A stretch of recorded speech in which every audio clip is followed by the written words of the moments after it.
Le musée des Beaux-Arts de Quimper est fermé depuis le 1er octobre pour rénovation. Alors les murs sont bien vides, mais les œuvres, elles, voyagent. Et des reproductions sont exposées dans plusieurs lieux de la ville pendant toute la durée des travaux.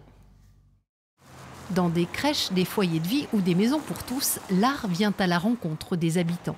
Ici, des œuvres autour de la danse et la musique ont été choisies par les professeurs de musique traditionnelle du conservatoire dans le cadre d'un Fest Days, et tout le monde en profite. C'est dans un endroit qu'on connaît et puis parce qu'on regarde un petit peu plus attentivement, on a l'occasion de revoir plusieurs fois. Du pardon de Paul Sérusier aux peintures colorées de Pierre de Bellay, en passant par des toiles plus sombres et réalistes, 18 reproductions sont accrochées.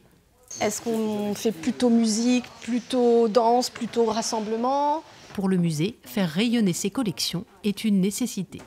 C'est la rencontre avec tous les publics, notamment ceux qui ne viennent pas forcément dans nos murs. Certains connaissent ces œuvres, mais les redécouvrent à travers des expositions dans les quartiers de Quimper. Donc c'est très important de pouvoir continuer à partager autour de l'art et des tableaux avec les Quimperois. Autre lieu à bénéficier d'une exposition temporaire, cette maison de retraite du centre-ville. Là, les saisons sont à l'honneur et ce sont les résidents eux-mêmes qui ont choisi ces paysages d'hiver du 19e et 20e siècle. C'est le bonheur parce qu'on a tout à domicile. Quand on voit la qualité des œuvres derrière moi, on se dit bon, on en profite. Et en même temps, avoir aussi l'envers du décor, c'est-à-dire connaître les peintres, l'analyse du tableau, savoir dans quelles conditions il a été réalisé.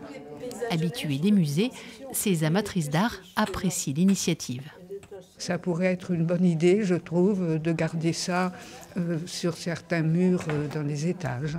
Moi, je suis au 4e, je suis prête à regarder régulièrement un de vos tableaux.